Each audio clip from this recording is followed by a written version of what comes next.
किसी बुजुर्ग को या बच्चा को डर के बैठ जाए या अटैक आ जाए किसी को, तो कौन जिम्मेदारी लेगा। प्रेमानंद महाराज के दर्शन के लिए दूर दूर से श्रद्धालु वृंदावन आते हैं, लेकिन हैरानी की बात यह है कि प्रेमानंद महाराज की भक्ति की वजह से स्थानीय लोगों की रातों की नींद उड़ गई है। 1 बजे से और 3 बजे तक इतना उद्यम होता है जिसको मैं आतंकवाद कहूंगा। अपने साथ 10,000 वृंदावन के श्रद्धालु एक जगह बैठे और भूख हड़ताल करी थी इन्होंने। ये दुनिया की सबसे बड़ी भूख हड़ताल करने वाले व्यक्ति हैं, तब जाके सरकार ने इनकी बातों को सीरियसली लिया है। आप समझ रहे हो, ये नया लाइफस्टाइल तो हम बड़े इररिस्पॉन्सिबिलिटी के साथ भर रहे हैं जो वृंदावन में, उसके साइड इफेक्ट बड़े भयानक है। जाहिर सी बात है, सोसाइटी बढ़ रहे हो तो वो सेम मॉडल शहरों का आएगा। वहाँ पे मैकडॉनल्ड्स खुलेंगे, रेस्टोरेंट खुलेंगे, बड़े बड़े चिप्स विप्स बर्गर सब पन्नी में पैक होके आएंगे। घर का टॉयलेट सीवर से होते हुए जाएगा, वो सीवर कहाँ जाएगा, वो यमुना मैया में जाएगी, तो यमुना पोल्यूशन बढ़ता जाएगा तेजी से, और वो हो भी रहे। हम सभी जानते हैं कि यमुना वृंदावन में बहुत ठीक से डिस्पोज नहीं हो रहा, गंदगी सारा यमुना में जा रहा है। तो बढ़ती आबादी के साथ साथ जो वृंदावन की ब्यूटी है वो लॉस्ट होगी।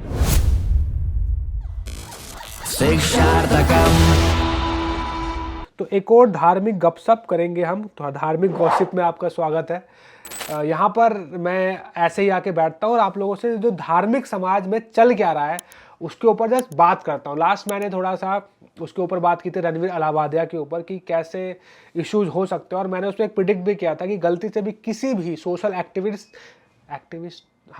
एक्टिविस्ट की नज़र में आ गया या फिर गवर्नमेंट ने अगर आपके जोक को सीरियसली ले लिया तो क्या हो सकता है। सभी लोग डरे हुए हैं कि यार हमारा कंटेंट का क्या होगा। मैं तो बिना गाली के बात ही नहीं कर पाता था। सीखो बिना गाली के बात करना, हंसना सीखो बिना गाली के, हंसाना सीखो बिना गाली के। भाई कर सकते हो तुम कर सकते हो, मुझे पता है।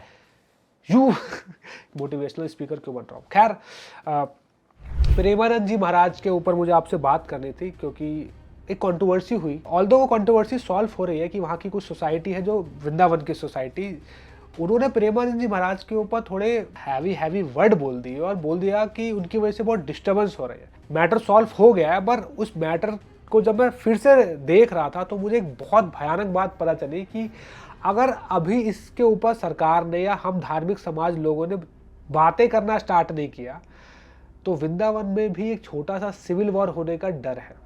बड़ी बात बोल रहा हूँ, बताता हूँ कैसे। तो 3 बातें मुझे इस वीडियो में आपसे करनी है। एक तो प्रेमानंद जी महाराज के ऊपर, फिर वृंदावन में एक बहुत बड़ा थ्रेट है, और एक रमेश बाबा जी भी हैं उनके ऊपर भी कि उनका एक बहुत बड़ा कंट्रीब्यूशन है जिसको लोग अभी जान नहीं रहे। मेरा नाम दीप जायसवाल है, आप देख रहे हैं शिक्षार्थ का यूट्यूब चैनल। यहाँ पे आए दिन मैं धार्मिक बातें, धार्मिक बकैतियाँ करेंगे। यार बुरा मत मानना, आजकल लोग बुरा मान जाते जल्दी। तो हम सभी जानते हैं कि प्रेमानंद जी महाराज बहुत समय से वृंदावन में रहते हैं और वृंदावन छोड़ के कभी नहीं जाते। वो रोज परिक्रमा लगाते हैं वृंदावन की, सुबह 2 बजे उठ जाते हैं। तो वैसे ही परिक्रमा लगा रहे थे तो एक सोसाइटी है, एनआरआई सोसाइटी है, एनआरआई ग्रीन सोसाइटी, तो वहाँ से ही वो निकलते हैं हमेशा। तो हम सभी देखते हैं कि ग्रेजुअली उनका फैन बेस बढ़ा है, उसके श्रद्धालु कितने बड़े हैं, कितने लोगों को उन्होंने श्री राधा जी से जोड़ा है। तो हो क्या, लोग ग्रेटफुल है, लोग उनके दर्शन करने आते हैं। पहले 1-2 लोग आते थे, उनके दर्शन करते थे, फिर ग्रेजुअली 1 से 100, 100 से 1000, लाख हो गए, और अब उसी मार्ग पे, उस सोसाइटी के मार्ग पे वो लोग उनका वेट करते हैं। जस्ट वेट कर रहे होते तो प्रॉब्लम नहीं होती, लोग सेलिब्रेट करने लगे कि महाराज आएंगे तो क्या करते हैं, रोड ब्लॉक करो, रोड साफ कर दो और वहाँ पे रंगोली बिछा दो। रंगोली के बाद फायर क्रैकर्स, पटाखे फोड़ो, कीर्तन करो, ढोल बजाओ, महाराज जी आने वाले हैं। अच्छा ही है किसी साधु संत का इतना वेलकम कर रहे हो जो सोसाइटी में अच्छा काम भी कर रहा है, पर लोग भूल गए कि हम किसी सोसाइटी के एरिया में कर रहे हैं। ये कोई रामलीला मैदान नहीं है जो स्पेशल डेडिकेट किया गया है आपके सेलिब्रेशन के, आपके वेलकम करने को। और ऐसे में कोई कंटेंट क्रिएटर होगा जो यूट्यूब चैनल या अपना न्यूज़ ग्राउंड रिपोर्टिंग करने निकल गया और वहाँ के लोकल लोगों, लोकल नहीं बोलूँगा, सोसाइटी के लोगों से पूछा कि क्या ट्रबल आ रहा है, और लोग अंदर से भरे पड़े थे।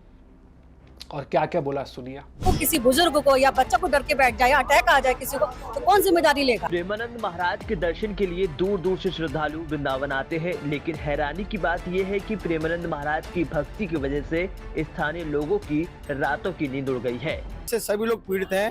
प्रॉपर ओनली 3 घंटे सो पाते हैं, और मनुष्य, पशु पक्षी और जीव भी नहीं सो पाते हैं। मतलब आतंकवाद सा हमको फील होता है हम संतों का बहुत सम्मान करते हैं। 1-1.5 साल से यही देख रही हूँ कि महाराज जी का दिन पर दिन ये सब बढ़ता जा रहा है। रंगोली बनाना, ढोल नगाड़े निकलने और विद मोर भी नाच रहे हैं और ये इनका 2:30 बजे निकलते हैं, बट 11:30 बजे से शुरू हो जाता है। और किसी को अगर 12 बजे या 11 बजे आना हो तो ये घुसने नहीं देते हैं। हमारे यहाँ किसी की एक दिन तबीयत खराब हुई, बुजुर्ग आदमी थे, उनको हम हॉस्पिटल ले जा रहे थे, निकलने नहीं दिया रास्ते में, तो क्या उनको मेरे प्रेसिडेंट के नाते उनको यहाँ मरने के लिए नहीं छोड़ूंगा। जैसे प्रेमानंद महाराज को पता चला कि लोकल लोग कंप्लेन कर रहे हैं तो उन्होंने अपना रास्ता चेंज कर लिया और बहुत ही मैच्योरिटी के साथ उन्होंने ये बोला कि मैं किसी को दुख देने नहीं आया हूँ, हम पहले यहाँ से जाते थे अब कहीं और से चले जाएंगे, परिक्रमा तो हमें करनी है ना, बस मार्ग बदल लेते हैं, किसी को कोई दिक्कत ना हो। और यही चीज़ बताती है कि वो कितने जेन्युइन इंसान है। मैं तो यही बोलता कि ऐसे में पुलिस वाले जो प्रशासन है उनको एक्टिव होना चाहिए कि अगर भीड़ बढ़ रही है तो अब इसको रेगुलेट करने का समय आ गया है, बजाय विवाद हो उससे पहले ही हमारे देश में कहाँ पहले कोई समझता है यार, कोई देश में नहीं समझता, खुद से पहले कोई नहीं समझता जब तक विवाद ना हो जाए। देखो बाद में ना जो सेक्रेटरी थे उस सोसाइटी के, वो प्रेमानंद महाराज के पास गए, उन्होंने माफ़ी मांगी और बोला कि आप फिर से आइए, लोग जेन्युइनली गिल्ट में, उनको दुख है कि हमने आपको दुख दिया, तो लोग चाहते हैं आप वापस आइए, हमारे ही सोसाइटी से निकलो, हमें दर्शन हो जाते थे आपके। बाद में सोसाइटी के लोग भी गए, उन्होंने भी माफ़ी मांगी, अब ये मैटर सॉल्व हो गया। के नाते मैं यहाँ आपसे ये माफी मांगने आया हूँ ब्रजवासी होने के। हमारी प्रार्थना उन लोगों से भी कह दीजिए, हम आपका कभी अहित नहीं कर सकते, हम सबका सुख देने, हम एक शब्द भी नहीं इस विषय पर। उनसे रोज बात होती है, वो ये खुद ही पछता रहे हैं वो लोग, क्या ये गलत हो गया। लेकिन इस मैटर की के जब मैंने इंटरव्यूज देखे फिर मुझे एक और सीरियस मैटर दिखा कि यार ये क्या है। इंटरव्यूज जो लोग दे रहे हैं, कंप्लेन कर रहे हैं प्रेमानंद महाराज के खिलाफ, उनकी भाषा सुनो पहले फिर से। 1 बजे से और 3 बजे तक इतना उधम होता है जिसको मैं आतंकवाद कहूंगा। आपको लगता है कि ये वृंदावन के लोकल लोगों का स्वाभाविक टोन है? वो कभी टेररिस्ट जैसे वर्ड्स यूज नहीं करेंगे किसी साधु के खिलाफ कि यार उनके भक्त ज़्यादा। वृंदावन का तो नेचर ही है कि वहाँ पे साधु संतों की नगरी है, कृष्ण की नगरी है, भक्तों की नगरी है, ये तो आम बात है वहाँ पे। तो इस तरीके की भाषा शैली कहाँ से आ रही है? तो मुझे समझ में आया कि जब पढ़ने लगा कि ओके, बहुत तेज़ी से एक तरीके से डेमोग्राफिक चीज़ें चेंज हो रही है, हम नई बस्ती बसा रहे हैं बहुत तेज़ी से और लोगों को इन्वाइट कर रहे हैं कि नई बस्तियों में रहो। और ये लोग वृंदावन के नहीं है, ये तो किसी शहर के आते हैं, मुंबई, दिल्ली या विदेश के। और हो क्या रहा है कि इनका भी तो एक अपना लाइफस्टाइल रहा है ना कभी, कि भाई हम 10:30 बजे हमारे एरिया में शोर नहीं होता, हम सो जाते हैं, ऐसे नहीं होता। और कहीं ना कहीं वही लाइफस्टाइल लेकर ये वृंदावन में बसे हैं। भगवान के प्रति श्रद्धा है, साधु के प्रति भी श्रद्धा है, इसलिए माफ़ी भी मांगी, पर कहीं ना कहीं वो स्वभाव तो आ रहा है ना। और अगर इसी तरीके से लोग बढ़ते चले गए तो इस तरीके का स्वभाव रोज़मर्रा की ज़िंदगी में स्वाभाविक हो जाएगा, क्योंकि एक शहर का एटीट्यूड लेकर आ रहे हैं वो लोग। और जो वहाँ के मूल निवासी हैं, जब उनको लगेगा कि कहीं ना कहीं अब हम इनकी वजह से डिस्टर्ब हो रहे हैं, हमारा वृंदावन का माहौल ये लोग ख़राब कर रहे हैं, तो लड़ाई झगड़े बढ़ सकते हैं, आपसी वॉर भी हो सकता है। अगर नई बस्तियाँ बसा रहे हैं, नए लोगों को इन्वाइट कर रहे हैं तो प्रॉब्लम नहीं है, पर क्या सेम तरीके से जैसे दिल्ली में बसा दिया, मुंबई में बसा दिया, cut copy paste model Vrindavan में, क्या वो तरीका सही होगा? अगर होता है, अगर एज इट इज़ मॉडल अगर आप कट कॉपी पेस्ट करोगे तो बहुत बड़ा ट्रबल होगा।